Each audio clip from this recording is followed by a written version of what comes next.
श्रुति स्मृति पुराणानाम् आलयं करुणालयम् आलयं करुणालयं नमामि भगवत्पादम् शङ्करं लोकशङ्करम् शङ्करं शङ्कराचार्यम् केशवं बादरायणम् सूत्रभाष्यकृतौ वन्दे भगवन्तौ पुनः पुनः ईश्वरो गुरुरात्मेति मूर्तिभेदविभागिने व्योमवद्व्याप्तदेहाय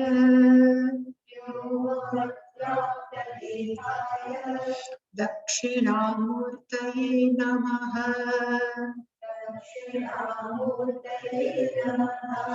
गुकारस्त्वन्धकारो वै ऋकारस्तन्निवर्तकः अन्धकारनिरोधित्वात्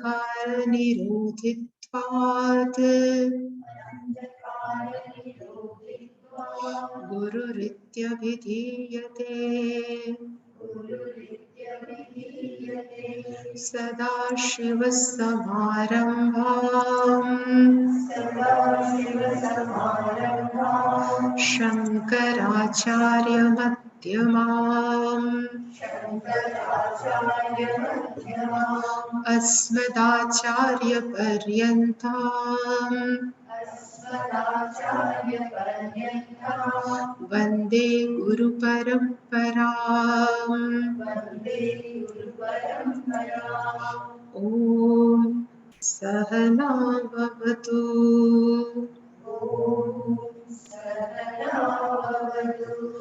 सहनौ भुनक्तु सह वीर्यं करवावहै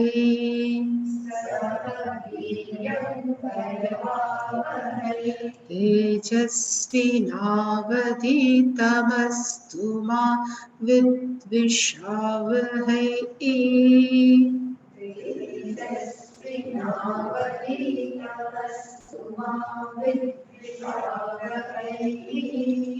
ॐ शान्ति शान्ति शान्तिः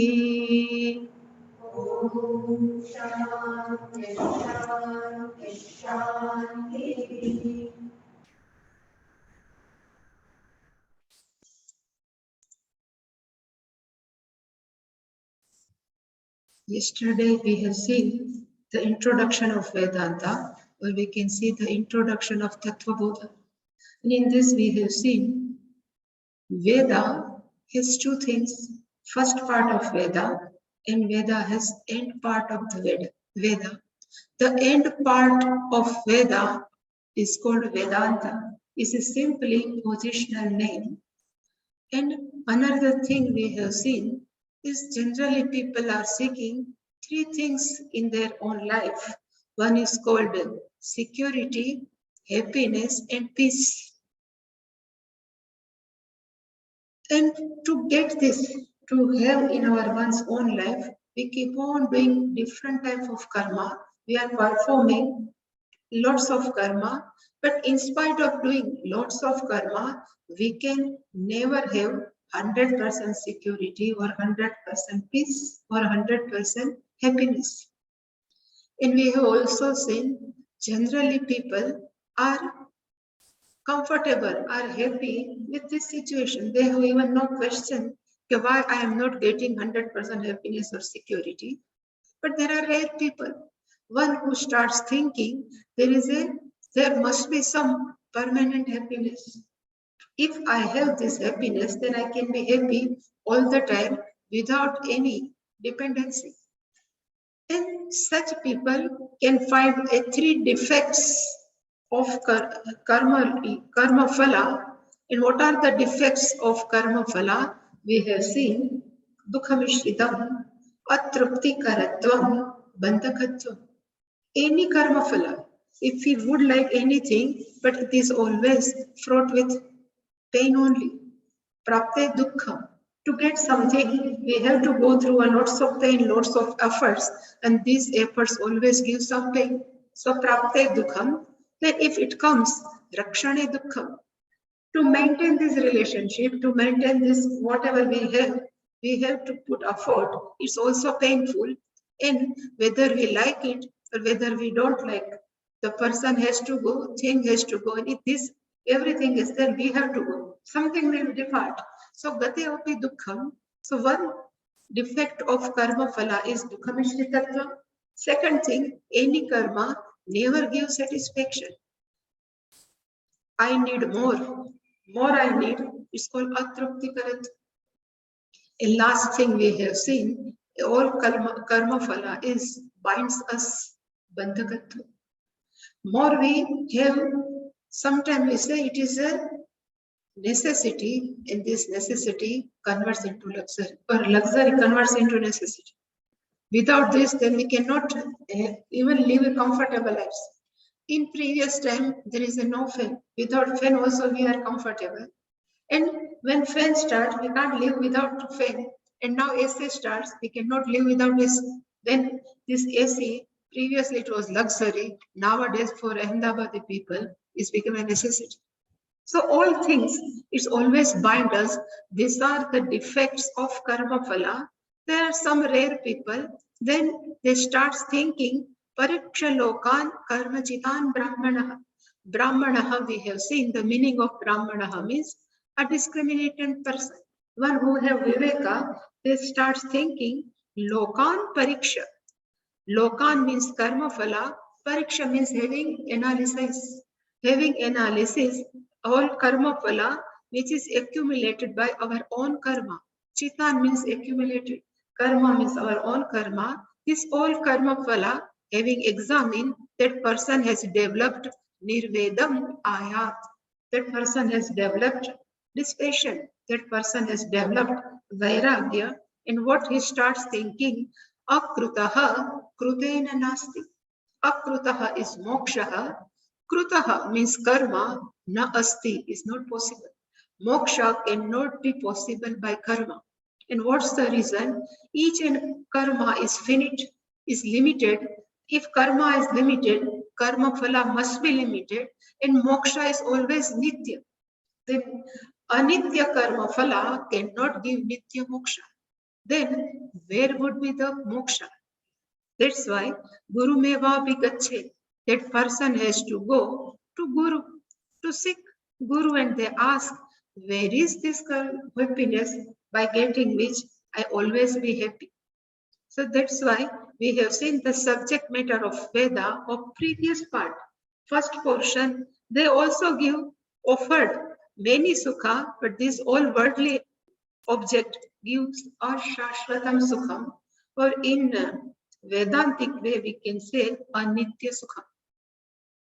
While last portion of Veda, which name is Vedanta or Upanishad, by understanding Vedanta, we can be happy, but that sukham will be nitya sukham. So this is the difference between the first portion and last portion of Veda. And second important things yesterday we have seen is this Veda is also pramanam, the means of knowledge. Like all five sense organs are pramanam to have a knowledge of their own respective field.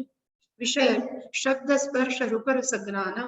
We have this five sense organ, and when these five sense organs fields are over, then sixth pramanam starts, is called Veda.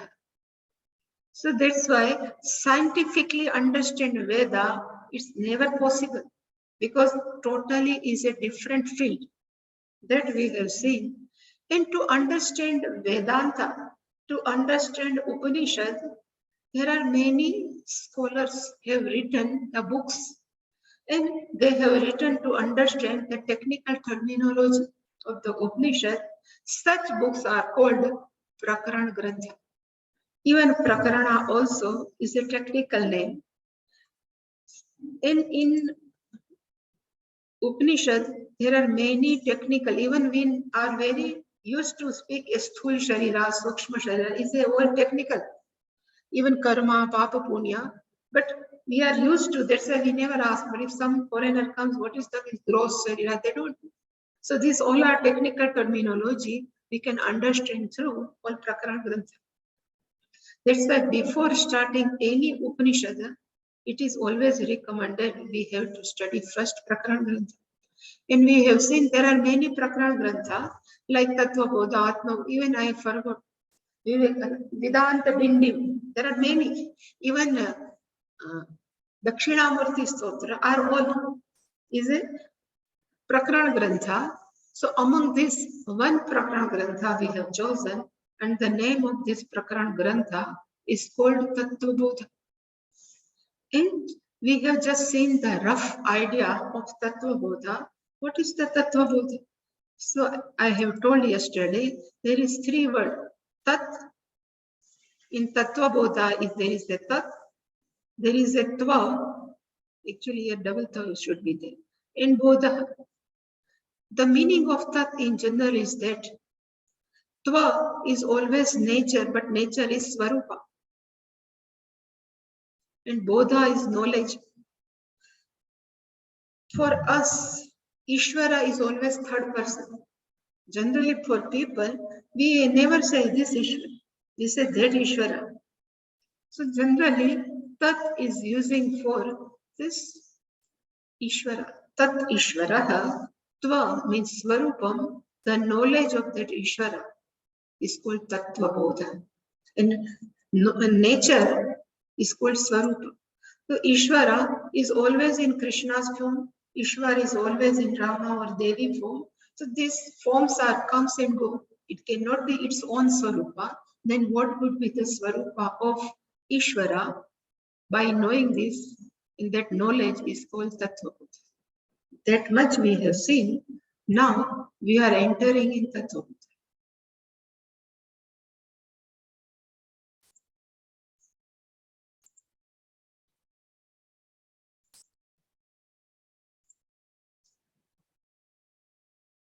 First verse of Tattvaboda.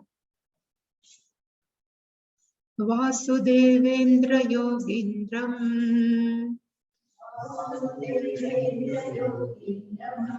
Natva Jnanapradam Gurum Mumukshunam Hitarthaya Tattvabodho Vidhiyate. Here also written Mangalacharana. The meaning of Mangalacharana means is a prayer. The first verse of Tattvaboda is in form of prayer. And while all author offered prayer to Ishvara, even while all author offer their namaskara to Guru, generally both two purposes only they are offering prayers. First, each and every, even I have written here, but author invoke Ishvara in their prayer because there is no obstacle in writing text. We don't know when which hurdle will come.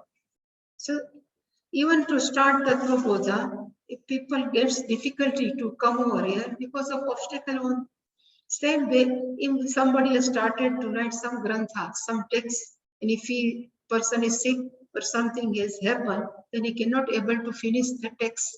That's why first purpose to offer prayer is one should not have any type of hurdle or obstacle in text. This is the one purpose. And if person has written the all subject matter beautifully, but it should not reach to the people, then what is the meaning of writing? The second purpose to do prayer to Ishvara means what I am writing, oh Ishvara, let it reach to the people. So second purpose is it should reach to the people, and it is not only good enough to reach to the people, the person should understand the meaning of the text. The third prayer unto Lord was it should be rich. It should be rich also, and people can understand the meaning what I have written inside the text. For three purposes, the prayer is being offered in this text.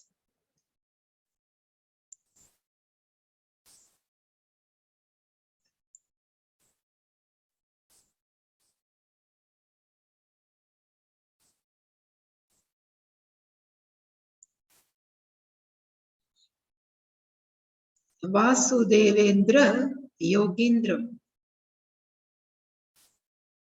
Gnanapradam and even Guru Natva. The meaning of Natva, having done salutation, is called Natva. To whom you are doing salutation? Then first he says, Guru, I am doing salutation unto my Guru. So which type of Guru? So he says, Gnana Pradam Guru. My Guru is a Gnana Pradam. We will see the meaning. And what is the name of your Guru? It says Vasudevendra Yogindra. So this thing. But before we take Guru, we can take Vasudeva is the name of Lord also. So if we take Vasudev, so generally all authors are very smart. In one verse, they can combine both Guru also and Ishvara also. So he takes a name in such a way so he can solve the purpose of both, as well as Guru as well as Ishvara. So first, Guru is better or Ishvara is better. So first we can take as a Ishvara only. So we can take as a Vasudevendra Natva. So here only Vasudev is the name of Ishvara. We know the meaning of Vasudeva, Vasudevasya Putraha, Vasudeva, one meaning. A son of Vasudeva is called Vasudeva. But another meaning of Vasudeva is Vasayati Sarvam iti Vasu.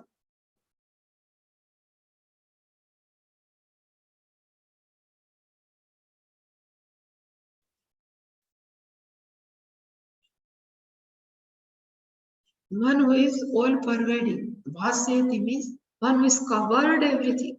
Vasa Isha Vasyamidam Sarvam. There also Vasa means covered, pervading. Same Sarvam Vasayati. Whole universe is covered by whom? It's called Vasu. And then what is the meaning of Deva? In Deva, there is a verb has been used. It's called Div.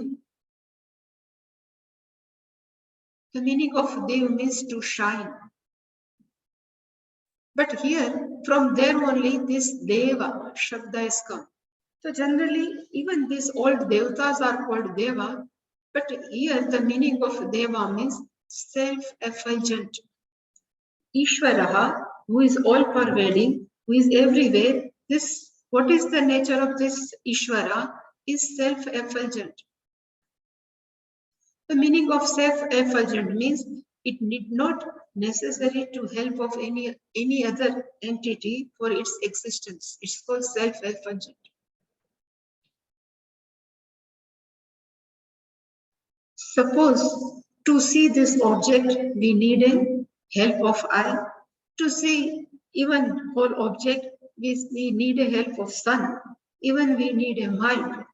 But to shine without anything, only one thing can shine. It's called consciousness. So here the meaning of Deva is nothing but consciousness. In Sanskritam we can call it as a Chaitanya. The one who is all pervading. What's the nature, Swarupa of that Ishvara Vasu? He says is Chaitanya Swarupa. For its own existence, it never depends on anyone. It's called Devaha, self-independent. Swaprakashita in Sanskritam is called self-effulgent. It's called Vasudeva. That Vasudevam Natva, we can take this portion that author has taken for Ishwar. That Vasudevam Natva. Now we can take whole word. Then we can say Vasudevendra.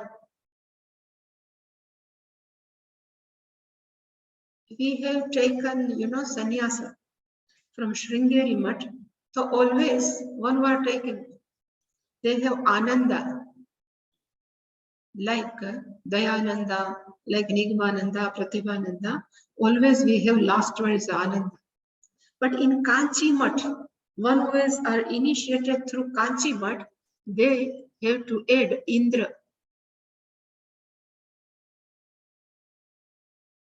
So Jayendra Saraswati.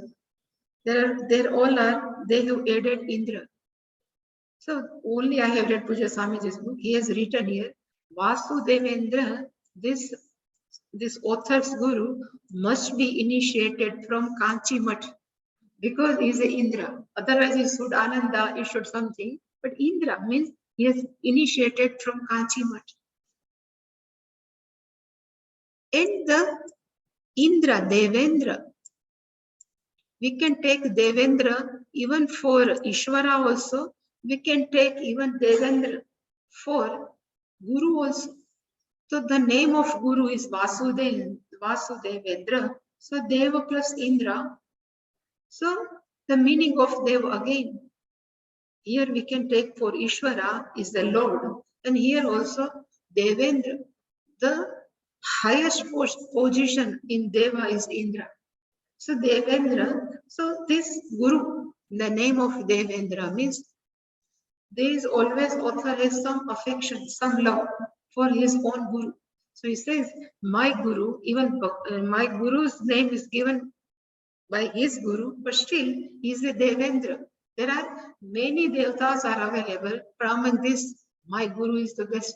That's why it's called Devendra. But if we take for Ishvara, so we can say there are many Devatas, but among all Devatas, Ishvara is the best. So for both, this smart author has written Vasudevendra. So Vasudevendra can be applicable for Ishvara also. Vasudevendra can be applicable for Guru also. In this Vasudevendra, my Guru is Yogendra. Again, Indra means he is applicable. Yogi plus Indra.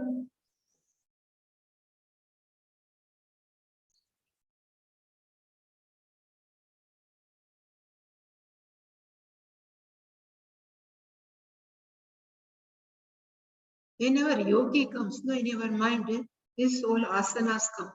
But really speaking, the meaning of yogi, even Adityanath, yogi. But whatever, he is Anath Sampradaya, that's why Nath, some is connected to Indra, that's why. But the meaning of yogi is one who is connected with something, is called yogi. Yoga. This comes from Yunj Dhatu, is to connect. So yogi means one who is connected. Worldly people are also yogi. We can say mobile yogi, TV yogi, Vastra yogi, different type of thing. Even name, fame yogi, even house yogi. These all are called yogi. There are many other people, they are followers of Patanjali what this asana. So we can say there are all asana yogi. They are love their asana. There are all different 8 steps of Ashtanga yoga. Then Ashtanga yogi. Then there are many people are called Hatha yogi. Hatha yogi means one who are interested in different type of severe asanas are called Hatha yogi. There are some person who are connected to Ishvara, we can say is a Bhakta yogi. But there is he says, my guru is connected to Brahman. Brahman, who is Vasu, who is all pervading. My guru is connected to this Brahman. That's why he says yogi means connected with whom? The Brahman. So my guru is Vasudevendra. At the same time, he is the Yogindra. So he is connected with Brahman, which is all pervading. And among them also, there are many yogis among all. What I say, their mobile, computer, there are many yogis, but who is the best? So one who is always connected with Ishvara. So whenever Indra Shabda comes, is a super higher power. So my Guruji is connected with Brahman. That's why among all yogi is the best. Same way Vasudevendra, here also he is connected with Ishvara. That's why he is the best. Is Yogendra. In this Guru, what will this Guru will give? So he says Gnana Pradam Guru. We can say there are two types of Gnana. One Gnana is a worldly knowledge and another Gnana is about Ishvara Gnana. In Mundak language, I can say is a Paragnana, another is called Aparagnana. By teacher is a Gnana Pradam. For which type of Gnana? So is Aparagnana. Sorry, is Paragnana. And what is the meaning of Gnana? So I have mentioned somewhere. I can able to find out. In Chandogya also it comes. Even in Mundaka it's also come. And even in Gita it comes. Yad gnatva neha bhuyo anyat gnatavyam na avashishyati. By knowing which knowledge need not to know anything. It's called ultimate knowledge. So this is comes in Gita. Yad gnatva neha bhuyo nyat gnatavyam avashishyati. That's gnanam who is given is called gnana pradam. In Chandogya also, in Mundaka, Shonak went to Agni Rasam, he asked Angi Rasam, and he asked, teach me by knowing one thing, I can know everything. It's called ultimate gnana. Like that goldsmith knows that these all ornaments are nothing but gold. Same if I know who has created this world and what is the material cause of this world. If I know this, I can know everything. It's called Gnana Pradam. Gnanam Dadati. It's called Gnanadam. Here Gnana Pradam. No? If we split, so it's called Gnanam Dadati. Gnanam Dadati. One who gives knowledge. But in which manner? The pro is prakarshena. Properly, with proper manner. You know, there are many teachers. Then, generally, in our school, in our college, professor comes, teacher comes. They are not that much serious if what I have spoken is understood by students only. They just give and some teachers also I have seen, they are seeing some of the whole and they keep on talking. They are even not seeing the eyes of the students. But this guru is whenever, if he keep on teaching student until this teacher become enlightened, until they keep on giving. It's called Gnana Pradam. In this Gnanam, we can say is the ultimate knowledge. Gnanam of Ishvara or Gnanam of Brahman, whatever. We can Brahma Gnanam, we can call Atma Gnanam, because all are end in one only. That's why this Brahma Gnana, which gives properly, it's called Brahma Gnanam Prakarsham Dadate iti Gnana Pradam. It says, when you teach someone, so our word should reach in the ear of the students. If it doesn't reach, then what's the meaning of teaching? So who is the real teacher who knows that my each and every word should reach to the students? It's called Gnana. And then such gnanam one who gives properly is called gnana pradam guru. And last word is guru. Guru is guru. But why we called guru as a guru? Every day we are doing prayers, no? Gukarastvandakaro vai, rukarastanivartakaha, andakara nirodhitvat, guru ritya vidhiyate. Again, I have 1 minute.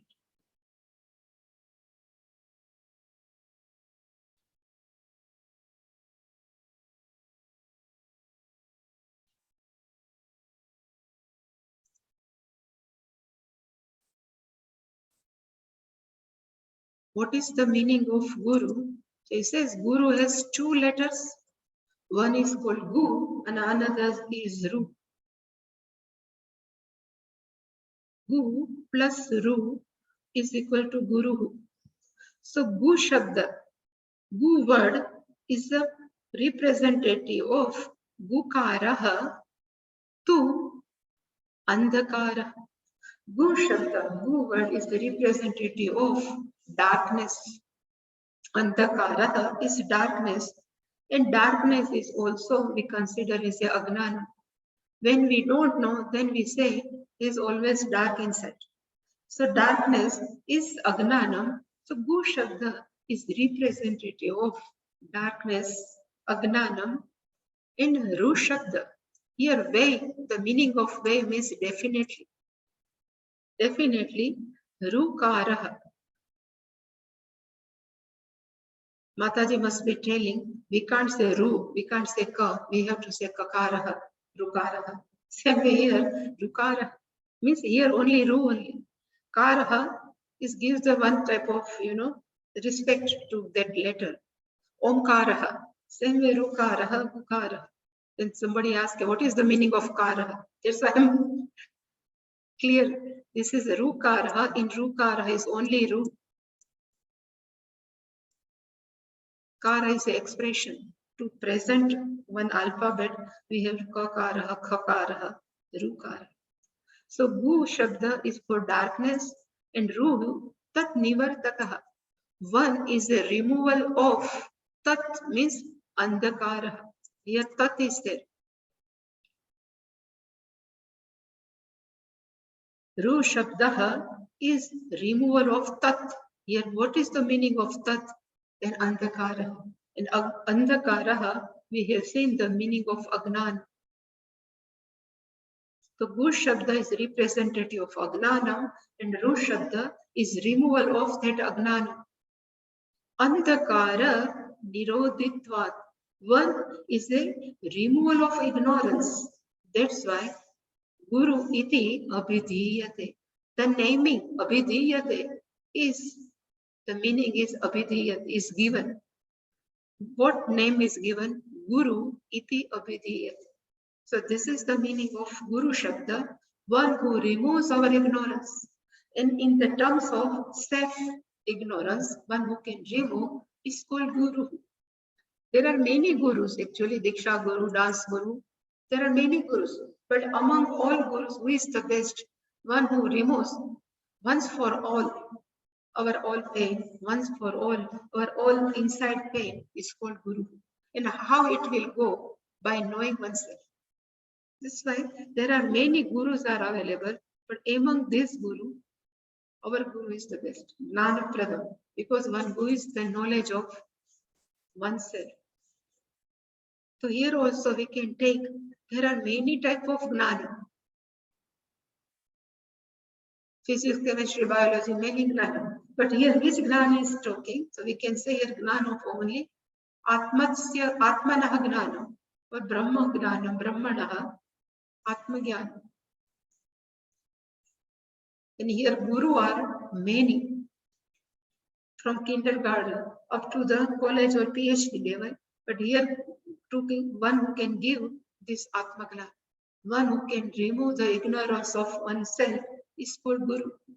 So such Guru, Gnana Pradam, a Guru whose name is Vasudevendra, who is always connected with Brahman, such Guru, Natva.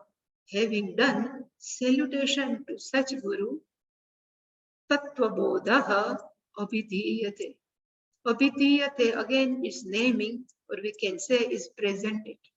Now this presented, I am writing presented in this way. Present is too long. So I presented Tattvaboda.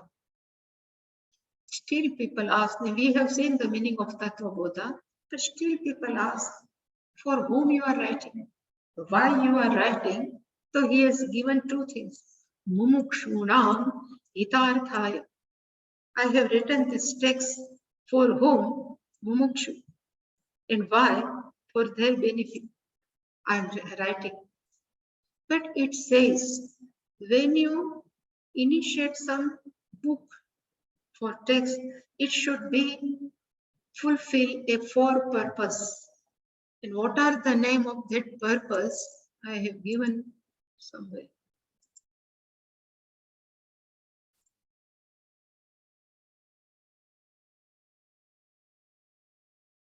One who write a book, particularly this book, connected Vedanta or connected Samism. So it should have 4 points should be included. You are writing books for whom? So to understand this book, a person should be there. It's called Adhikari. Another point is called Prayojana. Why you are writing the books? What is the purpose? Then what is the subject matter and what is the relationship? Sambandha. So Adhikari, Prayojanam, Vishayaha, Sambandha. 4 topics should be there if we can write the book. So these books are written for whom? Then first is it should be covered adhikaritva. The meaning of adhikari is who is eligible, For marriage, who is eligible? The one with more than 21, then that person can be eligible.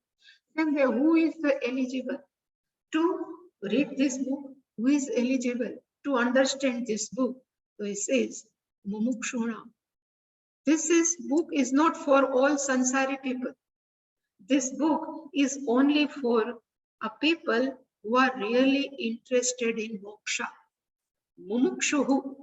The meaning of mumukshuhu is moktum ichuhu.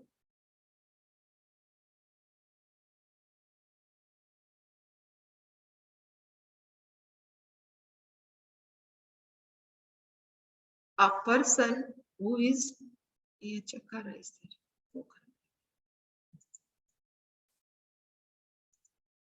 Ichuhu means a person who is desire of what? Moktu. The meaning of moktu means to liberate. It comes only for mukti only. One who is desire to become liberated is called mumukshu. There are many words are available here. Ichuhu. If we say jignasu, it's called gnatum ichuhu. If somebody knows in Gita, chikirshuhu, kartumichuhu, bubukshuhu, bhaktumichuhu. Whenever this susu comes, this shu is because of some sandhiniya, but these are mumukshu is always is ichuhu. This would like to do something, is desire for something. Jignasuhu, gnatumichuhu, chikirshuhu, kartumichuhu. Here mumukshuhu means moktumichuhu. One who desire for liberation is called mumukshuhu. And these people, I used to say, is different. They are never live a life of normal people. In before also I have told what is the definition of normal people. So normal people are one who is born then is going to school, then they have their graduation, post-graduation, whatever, then get married after children, then children, they have responsibility to bring up their children, then aging, and then have to die. Between them, they have some enjoyment, they have some parties. This is called normal life. But who are the mumukshu? One who are not interested in such normal life. one who come out from this normal life is called mumukshu. So mumukshu who is interested in what? If I ask, so I have written some points. Okay, whom we called mumukshu. So I have written a person who is interested in for their own chitta shuddhi.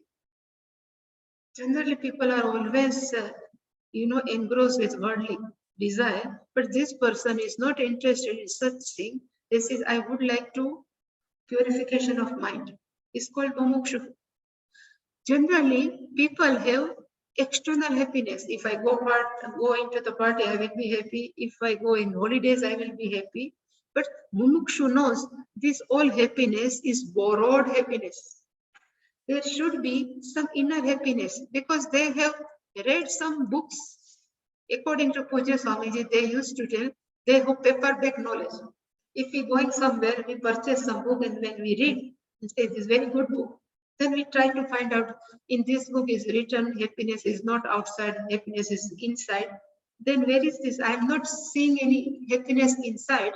Then where would be this happiness? This one who is desired to find out is called mumukshu.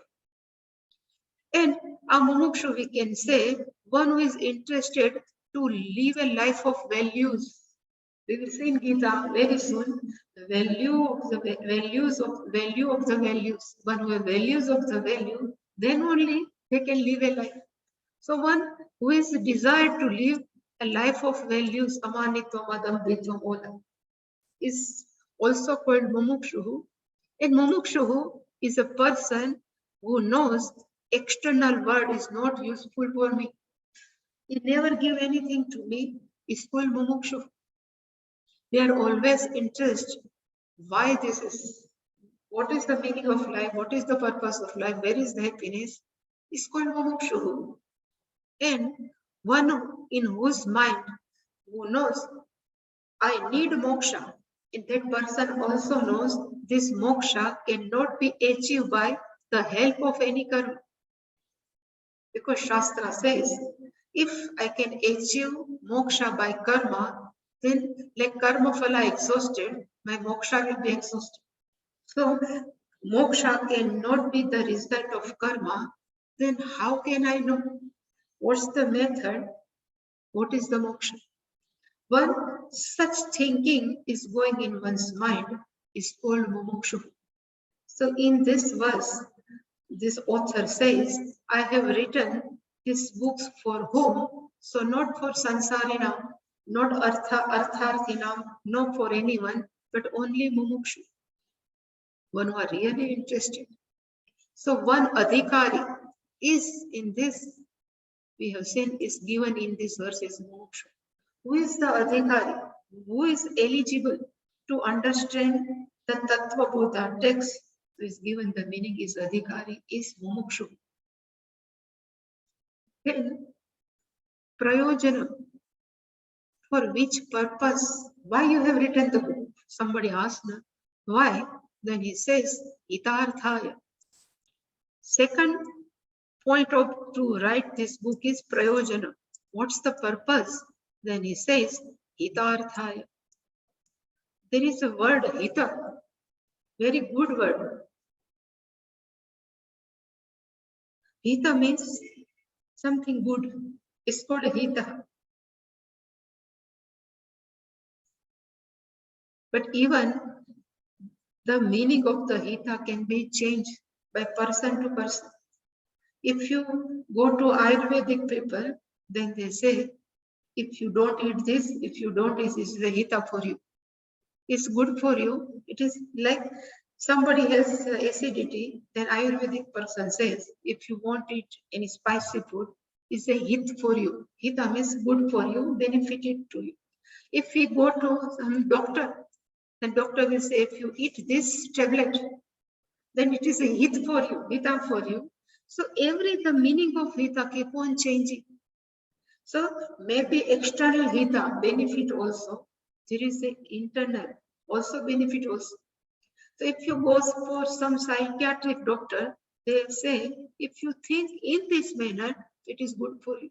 The meaning of hita is good, is beneficial for you. Same way, he says, Prayojanam he has written in his verses, Mumukshunam hitarthaya tattvabodo vidiyat.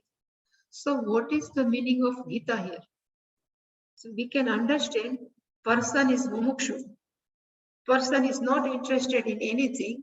So I have just written, because we know Chaturvida Purushartha. General Purushartha are 4 types.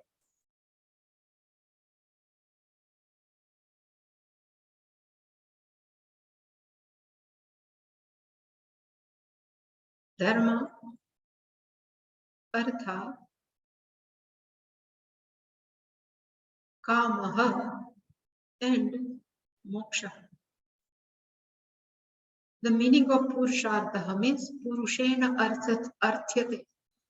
One who seeks something is called Purushartha. So let's start with Artha. The meaning of Artha means security. Roti, kapda, makan. In my understanding, the Artha Purushartha means a person need to survive his or her own life. They need food also. They need cloth also. They need even some house residence also. It's called Artha Purushartha. So people are go after this. Generally, people always go after this Artha Purushartha. When this Artha Purushartha is fulfilled, if person has enough clothes, person has enough food, then changing in food will come. Every day roti chapati, what does it mean? Let me change some parotha, let me change some pizza. It's called Kama Purushartha. Kama means desired object. Artha Purushartha means what we need, really what we need is called Artha Purushartha. Kama means desired. If we have house, now I will decorate like this. I will put some furniture like this. It's called Kama Purushartha. If clothes are there, now I need this pattern, I need this pattern. It's called Kama Purushartha. So another Purushartha is called Kama Purushartha. This both Artha Purushartha and Kama Purushartha is to worldly happiness. I can happy in this world. But there are people also, they would like to live a life of more ethics. Since these people live a life of dharma, then these people are interested in punya. If they live a life of moral, they will incur punya. And because of punya, they will go to Swarga. Swarga or Bhuposaha, in any loka. And last one is one who are exhausted with Kama Purushartha, one who are exhausted with Artha Purushartha, and they live a life of moral, but they use this punya for Chitta Shuddhi. They are not interested to go in heaven or Swarga in any way, but they say, I need this punya for my Chitta Shuddhi. Such people are called Moksharthi. So this Prayojana, this book is written for Hitarthaya. But among 4 Purusharth, for whose Hitarthaya, who are interested, who will be useful, this book is useful for whom? So it says not for the 3 Purusharth, only for Moksharthi, because they have mentioned Mumukshara. So it will be good for, it is be beneficial for a people who are interested in only moksha, nothing else. This is the second topic to write a book. For which purpose you are writing? So hitartha, for whose? So no kamaha, no artharthi, no dharmarthi, only moksharthi. But I have not written here because already mumukshunam is there. So for that purpose, I have written this book. Then he says, what is the topic in this book? So he said, I have already written, the topic of this book is Tattvaboda, the knowledge of the nature, Swarupam of that Ishwar. This is the topic of this book. So name also is there, topic is also there. So Vishaya, subject matter of this book is also Tattvaboda. Then people may ask, By understanding this topic, what is the relation between you and this topic? Always we read something, I'm reading this book. So what is the relationship between you and this topic? It's called sambandha. So we can say the sambandha means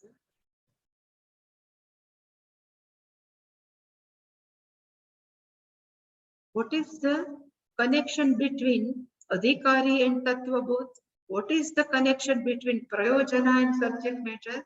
And what is the prayojan of even adhikari prayojan? In between, what's the relationship?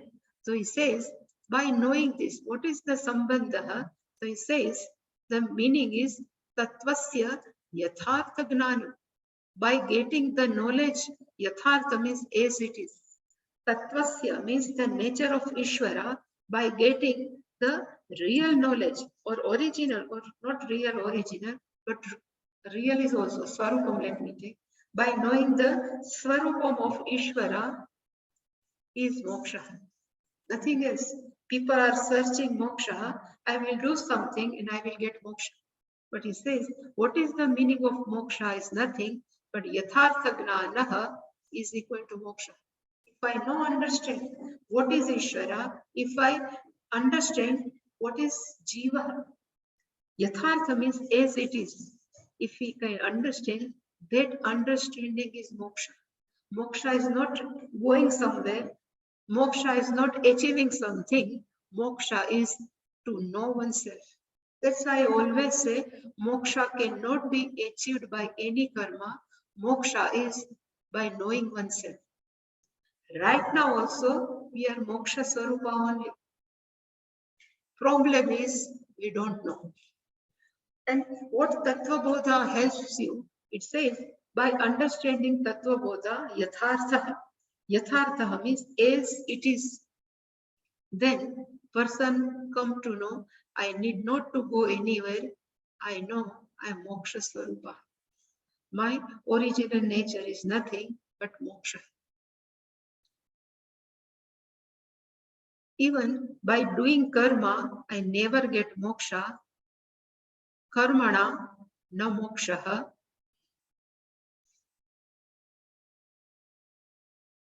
Only gnane na moksha.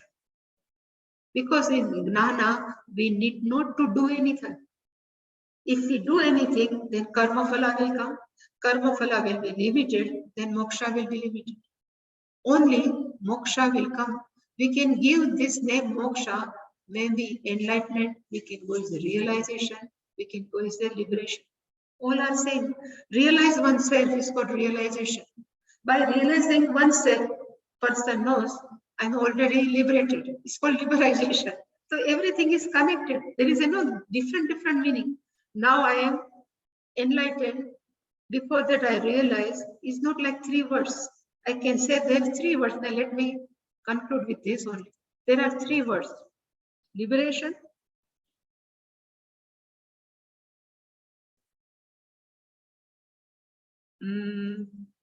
enlightenment. And another is realization.